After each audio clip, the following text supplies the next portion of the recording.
Egi mana Egi Pak? Egi Pak? Egi kemana Egi Ya, Pak? hari ini kita menyampaikan paparan. Bentar, Bang.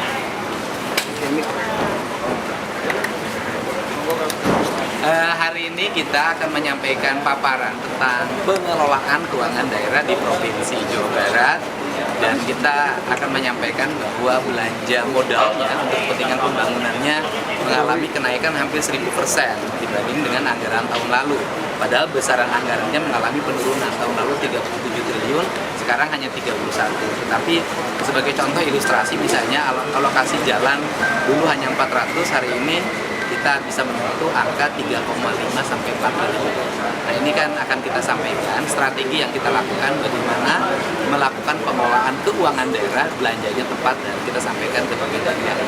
Masuk meminta tambahan anggaran pusat ke daerah? Sebenarnya bukan meminta tambahan anggaran, kan memang kan dana alokasi diatur oleh undang-undang. Tapi kita ini kan sebagai wakil pemerintah pusat di daerah, dan apabila pemerintah pusat memiliki kebijakan sementara ditangguhkan dulu dana transfer daerahnya dalam bentuk bagi hasil dan DAU, ya kita nggak ada problem, karena itu kan kebijakan pemerintah pusat daerah. Tetapi kita harus merubah lagi paradigma pengelolaan keuangannya, kita harus lebih irit lagi.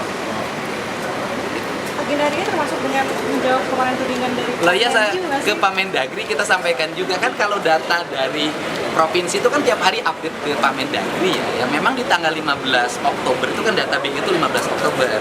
Di tanggal 15 Oktober itu dana kita 2,6 triliun, bukan 4,1. Itu pun bukan uang simpanan, memang uang kas yang tersedia di kas daerah.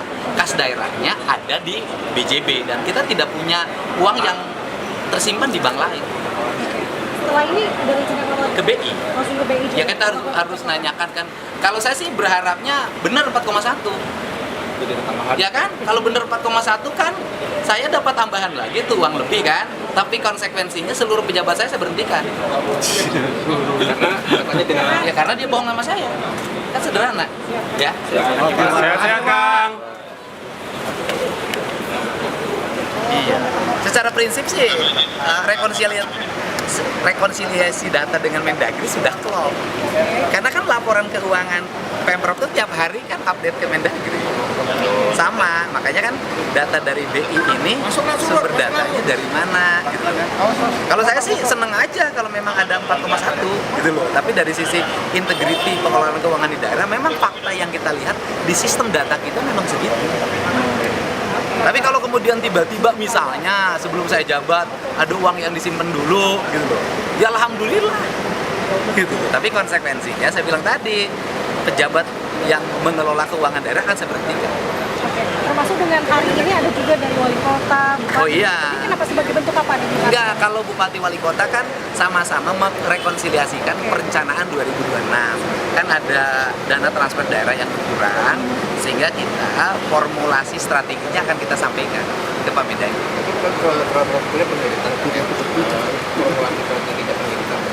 Iya, pengiritan di dana belanja barang dan jasa. Perjalanan dinas kita sisain 10 sampai 20%. Belanja ATK segala macam kita sisain 10 atau 20%. Bayar listrik kita potong setengahnya.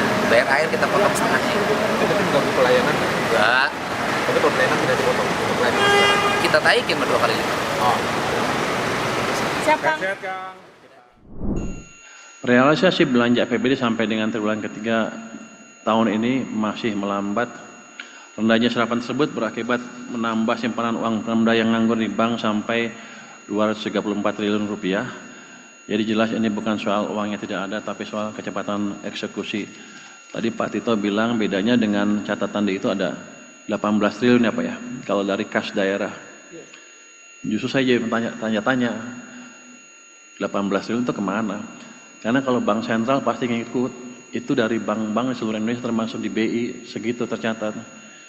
Kalau di Pemda kurang 18, mungkin Pemdanya kurang teliti ngitungnya Pak, nulisnya Pak. Kalau BI itu pasti udah di sistem semuanya. Jadi itu mesti diinvestigasi itu kemana, yang selisih 18 triliun itu. Tapi nggak apa-apa, selama di daerah digunakan, itu udah bagus untuk mendorong ekonomi daerah. Jadi kuncinya itu. Jangan ditransfer ke pusat lagi uangnya, jangan taruh di bank Jakarta, tetap aja di bank daerah. Kalau banknya jelek dibetulin supaya uangnya betul-betul muter di sana. Ini sama juga di pusat juga ada. Oh, tuduhan masyarakat ada lagi nih, waktu saya taruh tunjukkan di pusat ada uang 230 triliun, 230 ya? Yang di bank komersial punya pemerintah pusat dalam bentuk deposito, mereka menuduh ini orang pusat main bunga nih Pak.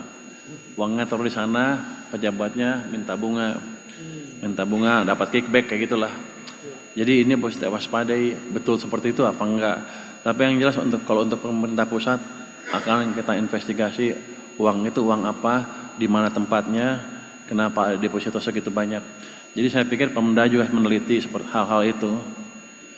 Kalau pemerintah kan tugasnya bukan mengumpulkan bunga dari tabungan, tugas kita adalah membangun dan memastikan uang yang kita peroleh berdampak ke perekonomian untuk daerah di daerah, untuk pusat di pusat. Saya ingin titip beberapa hal untuk rekan-rekan daerah, baik TPD maupun OPD yang menangani keuangan dan pembangunan. Pertama, kelola dana Pemda di bank dengan bijak, simpan secukupnya untuk kebutuhan rutin, tapi jangan biarkan uang tidur. Uang itu harus kerja, bantu ekonomi daerah. Mungkin Pak Askolani ke depan dipikirkan sistem transfer yang cepat sekali, mungkin hitungan hari, jadi daerah nggak usah numpuk uangnya di sana. Jadi mereka habisin aja, kalau kurang langsung cepat minta ke pusat sesuai dengan anggarannya. Kedua, saya minta Pemda mengakselerasi belanja yang produktif. Jangan tunggu akhir tahun, jangan biarkan uang parkir di kas daerah. Dan terakhir, jaga tata kelola dan integritas. Kepercayaan publik dan investor adalah modal utama. Sekali hilang, membangunnya butuh waktu lama. Saya ingatkan beberapa waktu lalu ada 18 gubernur datang ke tempat saya kan. Mereka menuntut transfer ke daerah dinaikkan. Sebenarnya kalau saya sih mau aja naikin. Cuman pemimpin di atas masih ragu dengan kebijakan itu karena mereka bilang sering diselewengkan uang di daerah. Jadi saya dulu minta ke para gubernur itu perbaiki dulu tata kelola dan penyerapan uang daerah. 2 triwulan ke depan saya lihat seperti apa. Kalau bagus penyelewengan sedikit, saya yakin ekonominya kan lagi kita dorong lebih cepat kan. Saya yakin uang saya lebih banyak dibanding yang diperkirakan sebelumnya. Nanti akhir triwulan pertama menjelang triwulan kedua, saya bisa hitung berapa uang yang saya bisa tambah untuk TKD. Tapi dengan syarat tadi, tata kelolanya sudah baik. Karena kalau jelek, saya nggak bisa ajukan ke atas. Presiden kurang suka Pak rupanya kalau itu. Tapi kalau kita punya bukti bahwa udah bagus semua, harusnya nggak ada masalah kita naikkan. Jadi untuk membantu bapak-bapak di daerah, tolong bantu saya juga untuk mendapatkan track record seperti itu. 2 triwulan saya pikir udah cukup. Triwulan keempat tahun ini dan triwulan pertama tahun depan.